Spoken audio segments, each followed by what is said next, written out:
But what this is me ranking every single shoe that we've ever cut apart to finally have a comprehensive list from worst to best, rolling in the objective and my subjective, the comfort, the style, the quality materials, everything rolled in to rank these from worst to best. And we're doing this because it's the 1 million subscriber mark like 3 months ago, but it was during like Q4 and we're so busy and it was like Black Friday and we had to wait for the first announcement until like right now, which is we got a new shop. You know, we've been so packed in the shop for so long. Go watch the shop tour. We had like, it's like a rat's maze in here, or it was. It's completely empty now. And that's why I'm gonna do this all off of memory because all the shoes are at the new shop and I'm at the old shop. But thank you guys for all your support. That new shop, it's what's going to make everything we have planned for the remaining 3 announcements for that 1 million subscriber mark possible, that I think is going to completely change and revolutionize the footwear industry, if I can be so bold. Once you guys see it, you'll understand. So thank you guys for all your support. It's literally a dream come true. It's been a dream of mine for 20 years, probably even more than that, honestly, to have my own shop full of tools and toys and a cool group of people that I love to work with. It's fun to work with. Like every day at work, everyone's howling in laughter, everyone gets along really well. And we've created not only this educational platform for everybody, but a cool place to work that with this new shop that hopefully a lot of people can benefit from, including you guys, as we have a storefront in the future where you can come and check out the goods. You can check out all the collaboration stuff. You can try stuff on. You can check out what we've been doing and like all the stuff that we have announcing in the future. So thank you guys. It's a dream come true and I couldn't have done it without your support. And so thank you. I don't know how many times I can say thank you, but I mean it. So stay tuned for the other 3 announcements because then announcement number 2 is coming in hot. It's gonna be announced pretty soon and you guys are gonna freak out because it's kind of crazy. You know what time it is? It's time for the biggest giveaway of all boot and shoe history, at least on YouTube. We're giving away almost $250,000 worth of free stuff to you guys. Thank you for getting us to 1 million subscribers, supporting the brands that supported us. And day number 1, one of the top brands we've ever worked with, one of the top brands making the highest quality, most durable boots in the entire world, Nick's Handmade Boots, with $25,000 worth of donations, which is absolutely ridiculous because I had to write it down to give you the full list. 4 Shell Cordovan pairs of your choice, 4 BuilderPro HDs, 6 zero drop boots, 4 station boots, 3 of their new Chukkas, 4 heat strap jackets, and 8 boots of your choice. And not one person wins all those, they'll give it out to individual winners. In order to enter to win, be sure you click the links below, sign up for that form for the giveaway, and every time we drop a new video, it's a new brand and a new giveaway. Make sure you're paying attention to both Rose Anvil channels on YouTube and the Instagram because we got giveaway stuff happening on all the different channels. Bunch of stuff given away daily, weekly, and the big giveaway right at the very end. And literally all you have to do to enter is click the links below, sign up for the giveaway form. That's it. You know, it's just a way for us to give back to you guys, give back to the brands that have supported us for the last like 4 years of this, getting us to 1 million subscribers. Get ready for all these giveaways, tons of brands, and almost $250,000 worth of stuff given away to you guys for free. Just sign up below. So now let's get to it, ranking them from worst all the way up to the best, rolling in all the things we talked about that are also listed here. What's the absolute worst sneaker? That's kind of your casual, hype, everyday sneaker that's not an old school sneaker, that's not a barefoot sneaker. All of them listed out. What's the absolute worst? FUBU. I hate FUBU. It's such a terrible story of this guy who made this brand. It was like for you by us, for us by us, you by us, whatever it happens to be. And he built this brand to represent what he was and who he was. And now 30 years later, it's in Walmart and they're ripping off the Dunks, they're ripping off the Jordans, and they're absolutely garbage across the board. Removing that, they're probably some of the worst sneakers we've ever cut apart. And on top of it, it's like the whole FUBU story. I hate it. I think it's so gross. It's the ultimate example of a brand selling out. And so for that, both their sneakers are very last and second last. Then above that, I just put the 3D printed shoes because it's such a new concept that it really isn't where it needs to be to actually be a shoe. I would still wear them more than the FUBUs, and I guarantee they'd last longer than the FUBUs, but it has a lot of potential. It's just not at a place where I would rank it any higher than where it's currently at. Because above that, I put the Balenciaga Crocs. Because, you know, it's similar concepts. It's like not cheaper, but less durable materials, kind of impractical. It's like a pair of Crocs with a big heel, but they are a real heel. It had a steel stiletto spike all the way down. It was still fairly well made for a pair of high heel Crocs. But the Balenciaga thing that happened with their marketing, I'm putting it as low as I can. You could put it at the very bottom if you really wanted. I think it's justified. But above that, I put something a little bit more practical, but almost as ugly, if not more ugly, the Yeezy foam runners. They were popular and people wore them. I just wouldn't wear them. They're pretty ridiculous, but I like them. I like the concept. I like the way the specific kind of algae foam that they used, and like I like when brands push the limits. I like the organic kind of look.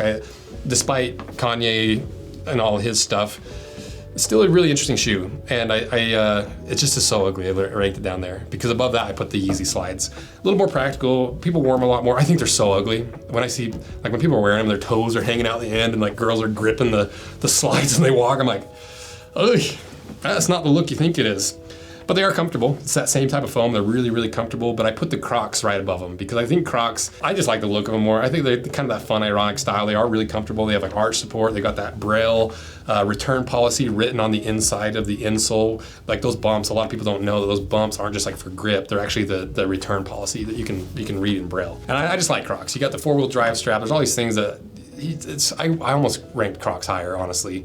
But we started getting to more actual real sneakers, but barely with the Hey Dudes. I put the Hey Dudes right above. They're like basically a pair of Crocs, but with a mock toe. You know, they're just cheap. My toe slides right to the end. They're good. I keep a pair in my truck at all times, just in case I get on a bad hike and my boots are muddy and I got to switch into them. But I literally only wear them in case of an emergency. That was kind of like the foam-based section. I kind of sectioned them out because not only do I value certain shoes more than others and rank them higher, but I also started ranking chunks of shoes just to make it a little more consumable and make more sense to me while I was ranking like 100 shoes. Because right above that, I put the Misfit Wavy Babies. Super crazy concept. It was like a proof that Misfit can actually pull off some ridiculous stuff. They got sued over it. The internal construction was ridiculous. There's a part that was pretty broken straight out of like the first few times you wear it. But they pulled it off. It's just not the most wearable shoe. It's not the most comfortable shoe. It's just it's more of a piece of art than anything. And then above that, I put what I consider a piece of art, the Heelys. And the actual owner, or the guy that started Heelys, his wife reached out to us, but I lost the DM. So if you're the Heelys guy, hit me up, because that story is really interesting. He took a concept and ran it through the entire life cycle of a product, got out right at the right time, completely changed the 90s and 2000s with one of the most iconic shoes of all time that I always wanted as a kid. And so I would rank it higher just off nostalgia, but it's just the ones that we cut apart are not that high quality. They're definitely kid shoes that adults could wear, and they're kind of a gimmick for adults, and so there's no reason for them to be high quality. But they're a cool story, so go watch that video. Because right above that, I put the Adams, the MKBHD collaboration. It was really expensive, and it was like a vegan sneaker. It just was not good. But to Adams' credit, they reached out to us and were like, hey, we want to hear your criticisms. We want to see how we can improve our products. So shout out to Adam for taking criticism, taking it on the chin, and trying to make their products better, despite the potential ego hit or the feelings it might cause when someone's like, these are garbage, what is this? MKBHD is sold out. You know, it was I respected it. Above that, I put another Misfit shoe in the Gobstoppers, because, you know, it's another gimmick shoe, but it's a lot more of an actual shoe. You could wear these. It's so big and so puffy because it's a multi-layered sole construction with all the different colors popping through, and on the sidewalls it was like 5 different. Once again, it's another amazing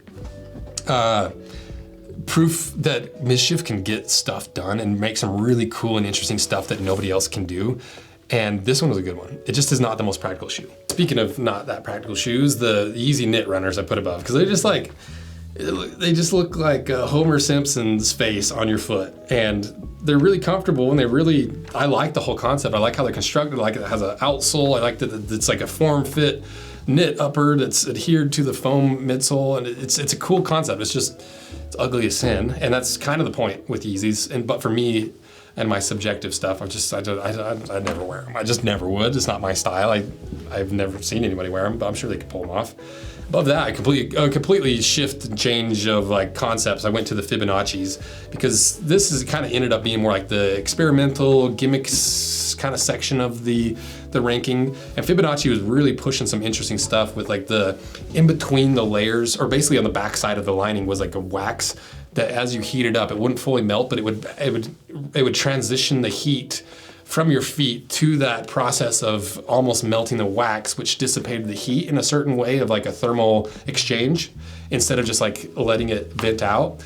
I don't know if it works. It's hard to say, but I like the concept. And even on the midsole, I have the little beads. It's like a NASA tech, like batteries. I don't know. It was a cool concept of really pushing the envelope, and so I respect it. It just, you know, there's room for improvement there, a lot of room for improvement. Because above that, I put the Balenciagas. I don't even know what they're called. I don't care, actually, because Balenciaga is disgusting. It's unforgivable, that marketing campaign, in my opinion, and so that alone, I put them pretty low. For the price that you pay, it's a really terrible shoe, but it's a high-end style shoe, and I do appreciate the style. I like, you know, this avant-garde kind of styling, the Balenciaga and Yeezy, but it just was not a good sneaker. Then above that, I put a similar looking sneaker and concept in the Yeezy 450s. I love that shoe. I think it's so cool. I like how it's like a little exoskeleton frame and a knit upper, and it just looks gnarly. But once again, I would never wear it. It's too crazy for me. And then the top of this little mini category is, I don't know how to say this actually. Salehi Bembury. Salehi Bembury. Who knows if that's actually true? Half these pronunciation things are wrong anyway. But I like that concept. It basically is just a premium croc. It has the rubber toe bumper that wraps up and around. It's got the rubber outsole. It's got the better strap. That's instead of just a foam strap, it's got fabric and a little bit of foam padding. And they look cool. I love it. It looks like a fingerprint. It looks like very organic. It looks like termites underneath the bark of a tree. You know, I like it. And it's a cool concept. It's kind of an evolved croc. And so I put it there because I honestly do think it's better than all those other ones. I'd rather wear it, to be honest. And then I had a kind of a weird category. You know, there's these weird sneakers that didn't really fit anywhere. I put the Clarks. That one little mock toe that had like the chunky outsole, I don't know what it's called. Then I put the Birkenstock like work shoe that was filled with like carpet filler. It's one of the more embarrassing Birkenstocks that we've ever cut apart. It's terrible. Then above that, I put one of the ugliest Birkenstocks we were gonna cut apart. And then I put an actual one that really surprised me, because a lot of these Birkenstocks have fake cork and they just make it look like they're cork. Like, wait, we're known for cork, except for we fake it on a lot of our shoes and then we sell you garbage. This was one they didn't fake. It had a removable insole, it had cork on the inside. It was kind of a classic slip-on Vans kind of style. And I like it. I think it's a good looking shoe. It's just super wide and it doesn't hide it as well as some of the other like barefoot style sneakers, but I think it's a really, really good sneaker. And then I put your original Clarks, your Clarks Wallabies. It's the old school construction. It's a true moccasin forefoot. It's got the mock toe stitch. It's got the crepe rubber outsole. It's a pretty good sneaker, but I just put it in that category because it's like the next category up is more of like the Gimmick Technology that's not fully Gimmick like Mischief per se, like the Scorpions were the next, because the Nike Scorpions are ridiculous. Like I wore them to the gym once and I left early because I was so embarrassed. Everyone was like looking at them. I was like, oh, I test them for work. It's not, I don't. And so they're just so ugly. But I like the proof of concept is really cool. With my lifestyle and machinery and what we do, I just would be so afraid of popping them every day. And then right above that, basically it's little brother, the Vapor Max, similar concept. And I wanted to want a pair of these because I like the idea of like a full air unit under your foot. But when you wear them, they don't really work. They're really tippy and they just don't work. They're blobby underfoot. They're just bad. But they're cool. I like the concept. They're just less of a pop risk than the Scorpions. So I put the Vaporflies there. Another possible air shoe is the Mischief pumps. Like those things were ridiculous. It's like 4 different bags, like 12 different pumps that actually worked. And it was somewhat useful. Like it was a real functioning shoe that was built pretty well. And so I didn't put it in the gimmick section. I put it in the kind of this air gimmick section because it's not a bad shoe at all. You could even rank it higher. It's just a little impractical and a little bit silly. So I ranked it a little bit lower. Because right above that, I put another Mischief shoe, which was I don't remember this one. It's their Air Force One that was like really exaggerated lines. It's actually a pretty decent sneaker, like good materials, a lot of good structure on the inside, but nothing really that stood out. You could rank it lower if you really wanted. It's just a little bit more usable than those really heavy air unit style shoes, in my opinion. Then I put the D3s. D3s are sick. My cousin Jacob got a pair as an adult to wear, and I'm like, hell yeah, dude, rock those, because they're coming back in style. I was in the Vans store the other day, and everything's big puffy tongues now, and so it's back in style. The next one, I can't remember the name. It's like the Nike Air Max 270, but it's got the little exoskeleton cage around it. I like the concept of it. I think it's a really beautifully done shoe. I like that it's extreme in so many ways. It's just a little impractical. I don't like how much of a wedge it is when you're walking on it. But it's better than some of the other ones in terms of I wouldn't be as afraid of popping it. And I would have put this one above the next shoe, which is the Air Max 270. But the Air Max 270 is just a little bit more discreet. It's not quite as obvious, but it's got that big old bubble, and I hated wearing them because they're such once again, your toes are sliding right to the front. So it's a cool concept, but it just doesn't work practically. And speaking of something that's a cool concept, when I was in high school and middle school, the Nike Shocks were the shoe. And all the cool kids had them, all the rich kids had them, and everyone's like, yeah, there's air on the inside, there's springs on the inside, there's hydraulic fluid. Everyone had like their own theories of what was inside of Nike Shocks. And we cut them apart. It's just like it's like bushing. There's really not much else to it. But I think it's a little bit better than those Air shoes. They're more comfortable. They work better. They're not going to pop on you. And I just like the nostalgia of them. I think it's when I see someone wearing a pair of Shocks, I'm like, yeah, these are old. That's either like been in his closet for like 15, 20 years, or he knows what he's doing. And then I put the top of these kind of Air gimmick category. I put the Reebok The Pumps. I think it's another one of the classic Air technology sneakers. And it's still a good sneaker. It's still done well. It still works. And I think it's more practical than the previous Air technology shoes. And I just love it. I think it's a good one. There's going to be some Air unit shoes in the next category, but this is more of like your hype sneakers. They're really popular hype sneakers, not hike sneakers. Because the worst of the hype sneakers is the Chunky Dunkies. They're so bad. Everyone loved them. They spent like $5 grand on these stupid shoes, and we got a pair, and it's like, they're terrible. They're like, it's not even real leather. It's like terribly printed, and I can't believe people are paying so much money for such a terrible shoe. That's what we put at the bottom. And then I put the Yeezy 350s next because I think you could rank those higher because they are a pretty comfortable shoe. It's just like they were so popular for so long that like, I just wouldn't wear them at this point as much at all. And I like the Ultra Boost foam, and I like a lot about it. But there's some things that just didn't work for me. Once again, the really heavy wedge, the toe box was pretty narrow, and it just wasn't my style. Next, I put the Air Max 95. I think it's a more practical Air unit style. It's from the earlier days when they were actually trying to use Air technology, not as like a cool proof of concept or a gimmick or for stylism, still for performance to some degree. And it shows in the shoe. It's just more protected. The Air unit's more protected, but the materials are pretty garbage. Like this particular one that we got was all fake leather, and it just didn't hit the mark. You could tell it was just like, oh, let's make these for cheap and sell them for high, and like people will buy them because it's a classic silhouette. Right above that, I put its big brother, the Air Max 97. It's similar in a lot of ways. I just think it looks cooler. It's like still functional in a lot of ways. It's not quite as ridiculous. The Bullet, the golden version that we got was not that great. There's some better versions out there, but once again, they could have used a little bit better materials in my opinion, but it's a gold shoe. And so it's like, it doesn't need high quality leather, but I just didn't rank it great because it's mostly synthetics. Then I put the modern Air Max 1 with the synthetics that's all through the upper. Once again, I would rank it higher if it's better materials, but it seems like it's just another cash grab. In my opinion, I'm sure it's not. I'm sure they say it's like, it's vegan friendly. Oh, it's like nobody wants leather. It's a classic sneaker. I'm like, no, make it the way you used to make it. Don't cheapen it. And I love that style. I think it's cool. And I like the regular like little bubble style. I like the big bubble style. I like it when people wear them. I would wear a pair. I don't know. There's none that have really caught my eye. Then above that, I put the Cortez. The Nike Cortez you could put below in a lot of ways. It was pretty cheap. It's not a great sneaker, and it's a really old school one. Because right above that, I put the Kill Strike? Kill Shots, a lot of leather, traditionally made. It's Strobel construction, but it's just, it's cheap, it's thin, it's just not a lot of great materials. The upgraded version is your Sambas, and that's where I ranked right above the Kill Shots. Because the Sambas still have a really thick outsole, it's still got mostly leather. You could still wear these as a semi-performance shoe. There's better shoes out there, but it still is a lot closer to the originals in terms of quality than the previous ones we've talked about. And I would even put it above maybe the next one, which I put as like the Nike, basically Dunks, the Panda Dunks that they copied, which were the 480s. And I can't keep any of the New Balance numbers straight, it's so confusing. It wasn't quite as good as the regular Dunks, just a regular outsole. The leather was okay. And so I put it there because the next one above it, I put the Air Force Ones because it's similar quality leather, but the Air Force Ones had that foam midsole with the air units in it. It's still pretty well built. People still wear them a lot, and they're still pretty high quality shoes. And right above that, I put the Nike Dunks, the regular Panda Dunks. They were really popular, but they were a decent enough shoe, but not for the price people were buying them for. And in the heyday, these people were paying thousands of dollars for like an $80 sneaker.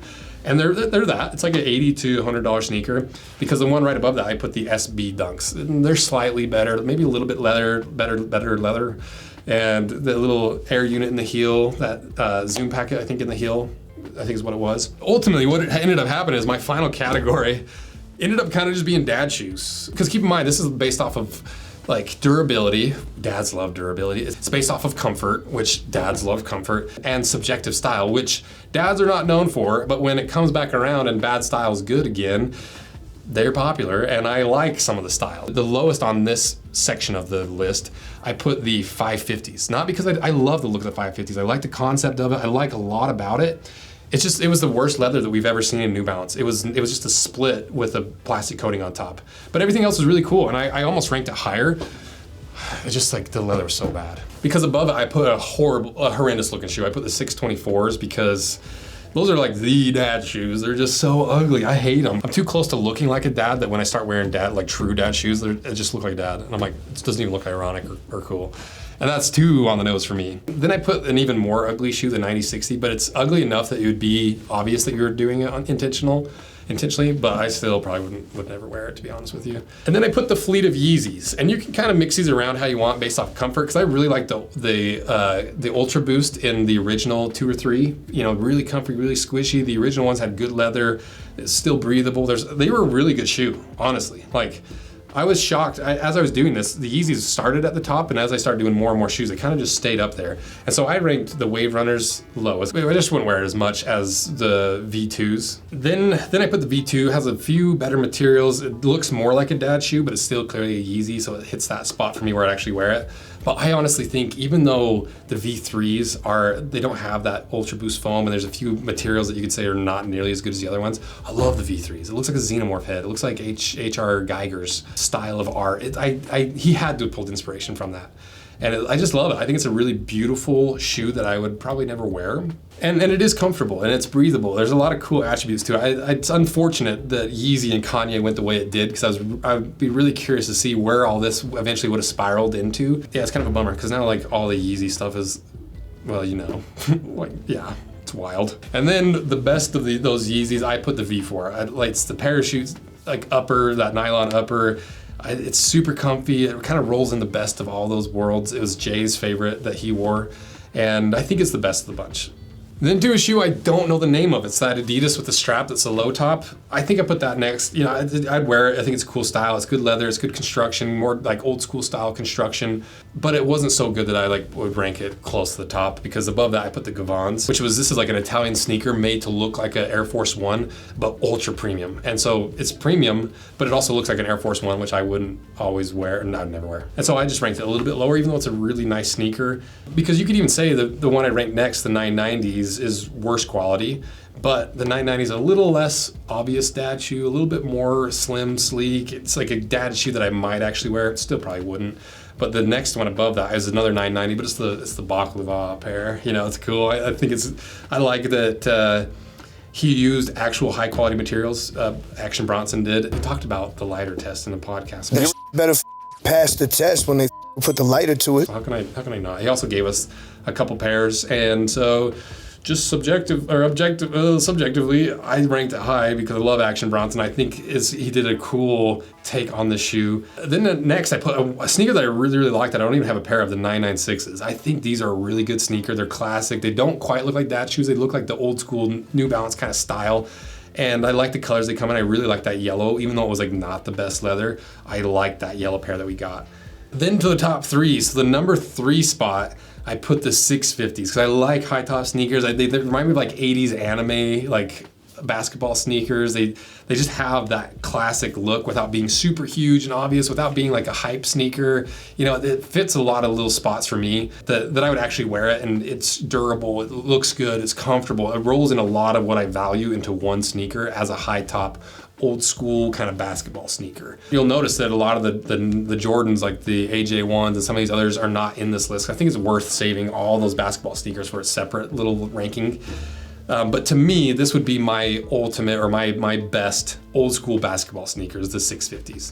Then the number 2 spot, you might have guessed that this one was in the 1 or 2 spot, the GPSs. I think the GPSs are still they were really popular. Like, we did a deep dive on it. Me and Colin did like an hour talk about it. We did a video on them, and there's still stuff that I've discovered in the GPS recently, because of a design project we're doing on a last, and I'm like, oh my gosh, this shoe is so crazy. Like the last that was built on is like one of the most anatomical lasts ever in a sneaker, like from Nike. It hides a lot of the little things that make it good looking while still being really comfortable really well. It's got that 3-dimensional shape midsole. It's got the unique materials in the upper that are actually placed really well. It would give you breathability, durability. It's got leather. It's got that TPU overlay. It's got donning straps. It's really balances form and function in a really beautiful way. It might be the ultimate like boot guy sneaker because it's just really, really well built. And I don't even know if they make them anymore. I don't, because I think that Nike and Tom had a falling out, but I don't know, maybe not. Here's the result, or here's the actual truth of it. And I almost still put it at the #1 spot. But there's been one sneaker recently that to me, it hit some of the marks that I love in sneakers, like the old school New Balance kind of wedge sole sneaker look. It has a really nice suede that's pretty thick, that looks really good. It's still breathable. It's ridiculously comfortable because it's a New Balance. The internal components were not bad at all. But the thing that really made me love it was this thing is like a wide toe box. It almost can be put in the whole wide toe box ranking from the previous video. Because if you look at the the insole, that thing is wide. You even compare it to the GPSs, which are a shockingly wide toe box. Those things are like 4 inches wide at the toe, and it hides it really well because it's kind of that old school, a little bit puffy, like old school running sneaker. And it's mostly remained unchanged since they introduced it, and it looks cool. It looks good. It fits in with the dad shoes. It fits in with casual shoes. It's semi-athletic. It's a really good ultimate sneaker for comfort, for foot health, for aesthetics, for like a big brand that's cool. It has like some name behind it. I just think for me, there's no other sneaker that does it better than the 574s. Even though the GPS is more durable, it's more like a boot, it's more of some of these things. The New Balance 574s just hit the mark for a casual sneaker for me better than any other sneaker at the moment. That's the official ranking, and I put a form below so you guys can go rank these how you think you would rank them and how you value certain things different from me, because I'm really curious to see if there's any trends that I got completely wrong. Because if everyone's results are way different and there's a couple that are really high, I'll do a follow-up video to kind of be like, hey, this is what I thought, here's what everyone else thought. So that's in the description. Actually not all the links to all the shoes are in the description. Search the shoes in the search bar because the description will be 40 pages long if we put them below. But I will for sure put the previous ranking video below. I'll put the shop tour, and I'll put whatever relevant million subscriber stuff below as well. And thank you guys again for all your support over the years. To get to 1 million subscribers, cutting apart boots and shoes, I never would have thought that was possible, and nobody did, because nobody did it until we did it. We just took an old school concept, revived it, and somehow we found a way to entertain enough, educate enough, and be consistent enough that we made it to 1 million subscribers. But none of it's possible without your guys' support. So thank you guys for getting us to that 1 million subscriber mark that allowed us to get the building that we need to have the room for the next 3 announcements. Maybe the next announcement's announced already, because if it is, wild, right?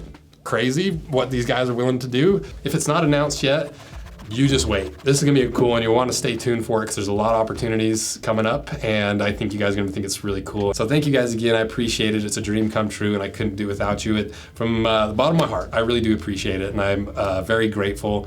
And I feel very, very fortunate that you guys have trusted us enough to try to become the #1 educational resource in the entire world for all footwear. So thank you guys. See ya. Gobstoppers. Gob stompers. It's gob stompers. The gob stompers.